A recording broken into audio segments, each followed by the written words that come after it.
discussing the psychology of attraction, and let's get the show on the road. First of all, I'm going to discuss the meaning of attraction. Secondly, I'm going to discuss the different psychological theories of attraction.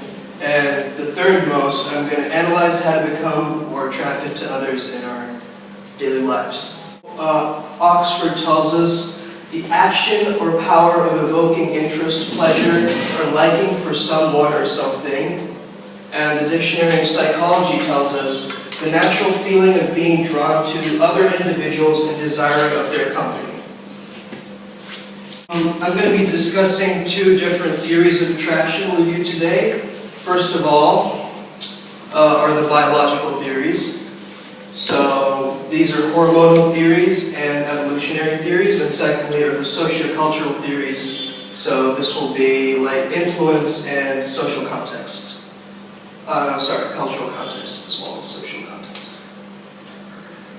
So first of all, the biological theories. Okay, so first of all, it's been seen that romantic love is correlated with obsession, and when we sort of have a lower serotonin, it's related to OCD, and also there's a biological cocktail, which is adrenaline, serotonin, and dopamine. So this is the precursor to mating. So adrenaline is that kind of like when you see someone that you really like, and then your hands start sweating, your heart starts racing, you get a dry mouth. Serotonin has to drop and dopamine has to rise, and this is the same with any pleasurable activity. So Bowlby has this theory that says that we have to have attachment and we have to behaviorally attach to human beings. And so this hormone, I don't know if you guys are familiar with this, it's called oxytocin, and that's the trust or the love hormone, which has been popularized in some like nasal sprays and stuff as well. So they like start selling this thing called liquid trust. It's like, it's sort of like, yeah, you can like spray it and it's like supposed to increase trust and stuff. And they've done case studies with this a lot. And also it's supposed to increase intimacy. Vasopressin is another one of these neurotransmitters. And they did this study with prairie voles. So first of all, the purpose of attraction is obviously procreation or replication or reproduction, whatever you guys want to call it. And obviously Darwin's theory of natural selection or survival of the fittest comes into play. And fit here means reproductively fit or biologically fit. Mm-hmm. And so survival and replication, these are the two basic things. So it says, from research it shows that women who are more biologically fit have the hourglass figure. So that's the narrow waist and the broad hips, which are found to be more attractive. And men who have higher social status and who are ambitious and wealthy, that shows that they can care for the future offspring, and so they're seen as more attractive. Odor also is an interesting phenomenon, and I mean we use a lot of perfumes all the time, and pheromones are an important thing. Pheromones, I guess, are released when you sort of show the one-sided, like females show the side of their face that kind of releases estrogen, and males, they want to show their testosterone, so they puff out their chests more. And so pheromones also there are pheromone sprays out there as well for people who are like want to attract other people. Aren't pheromones always being, emitted from your body in a way? Yeah. And the interesting thing is that there's this dirty shirt experiment, which shows that we are more attracted to a very different smell than us. Mm-hmm. So the major histocompatibility complex, they did this experiment where women like smelled these dirty shirts of all these men, and they found that the smell that was the most different from theirs was the one that they were most like attracted to. Warmth, vitality, which means basically health, and longevity, and status are found to be more attractive. Facial symmetry, or there's this thing also called the golden ratio. which is found in the environment as well. So facial symmetry is attractive for both sexes.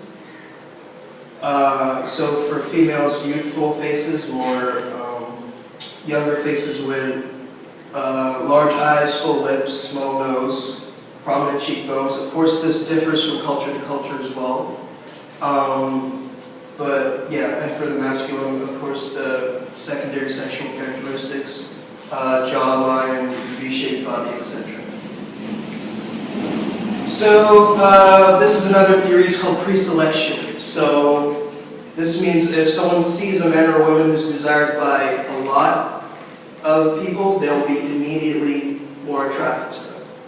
This is why we're attracted to a lot of, I guess, celebrities and also... But it's also the Facebook effect. Yeah, exactly. So first thing is proximity, which means proximity means being physically actually close to someone. Now this doesn't mean like stalking people, that's not attractive at all. It means you're more likely to like somebody who's next door than in Australia. Exactly. So the next thing is similarity, so we like others who are like us. So kind of say we're pretty narcissistic in that sense, that humans like. It's a comfort thing too. Sorry? It's a comfort thing. It's You a like comfort somebody thing, exactly, so you know what that is. And if someone is mirroring you or exactly like imitating you, that's also very attractive. Homophily is what my teacher told me to say. Propinquity is basically familiarity, or liking others we have frequent contact with. That's like office romance. Yeah, exactly. So if you're in the same floor as someone, like you're more prone to be. I mean, yeah, exactly. So you're more prone to have an attraction for that person because you're always seeing them. And the next one is reciprocity. It's liking others who like us back. This is also kind of like, think of it like the social exchange theory or like the barter system, like give and take. We sometimes give gifts or flowers. We expect something in return. And so this is kind of seen through also in like a gift-giving sense as well. The next thing is barriers. So we like a challenge. We always want what we can't have, and or something that's difficult to obtain. So this is basic psychology. So barriers are also an important factor. And the last one is dominance. So this is a contrast in social dynamics and could also be seen as a contrast in genders, so more masculine, more feminine. Alright, so modes of communication. First is the attribution theory, which states that close couples attribute positive events to dispositional factors. These are like your innate behavioral factors, and negative events to situational factors or your environmental factors. Isn't this one of those biases? Yeah, there's also, a bias to this theory as well. Yeah. And so it's also vice versa for couples who aren't that close. So then these social penetration theory means that the more you interact and explain yourself to someone, the closer you get. And there's an opposition to this theory called fatal attraction theory, which states that when the dosage of self-disclosure exceeds a certain threshold, the attraction dies, basically, and it can end the relationship. So you have to keep that mystery still alive, I guess. Mystery is a good way to put it. So these go versus, they're sort of like head-to-head. Social marketing also applies to attraction. So if you guys have heard of Cialdini at all, he has the 6 principles of influence. So these are reciprocity, which I mentioned before, commitment or consistency, or this also means how congruent you are with something, so you aren't like constantly fluctuating between different things. Social proof, again, that's related to preselection, which I mentioned before. Next is liking, so how, the likability of a person, how much you get along with them, etc. Authority, which can also be shown as if someone wears a uniform or if someone is like a celebrity, has a higher status, we're more sort of influenced by that, obviously. And there's been studies. In this instance, I think authority, what he means is more like competence, like this person knows what they're doing. Yeah, like the expert knowledge or kind of, yeah, authority in that sense. And scarcity, which means that, you know, if there's less of something, if it's something More valuable. limited edition, like we want to buy it, right? So, It's basically like when you said that if you were the last person in the world, I still wouldn't. So that's like, yeah. that's not working for that person. Yeah, exactly. So there's this hypothesis by this man, he's a legend, Erving Goffman. He says that people are more likely to form long-standing relationships with those who are equally matched in social attributes as them. This includes things like physical attractiveness, etc. Okay, alright, so preening. Preening is the unconscious gestures exchanged between two persons who don't know each other intimately, which signal sexual availability. So these are things like the hair flick, or men will like puff out their chest, suck in their gut. Things like, I mean, a lot of women will play with their keys or things. They'll fit What about playing with their hair? Playing with the hair is very, yeah, definitely. So this is all preening behavior. Giggling. Giggling, of course, yeah.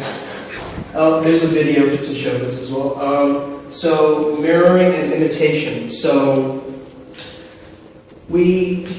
if you guys know, you probably haven't. So there's this thing called mirror neurons. So Yeah, whenever of we see course. someone, it sort of fires off in our brain. So whatever. So mirroring is very important. So as you're talking to someone, repeating the same words back to them sometimes is very attractive, or as well as like even copying their movements. It's because you're seeing sort of yourself in a mirror. It's kind of like very drawn. You're very drawn to that. So the other thing I was talking about was scarcity. So we have to be able to stand out in a crowd, I guess. We have to be unique. And this doesn't mean be weird. This means have your own tastes, you know, have your own way of thinking, your own philosophy, and be grounded in that, and stand out. You don't want to be another, sheep. Using appropriate body language. So this is things like an open torso and showing our hands, which this shows availability and trust, and this increases our attractiveness in general, or approachability.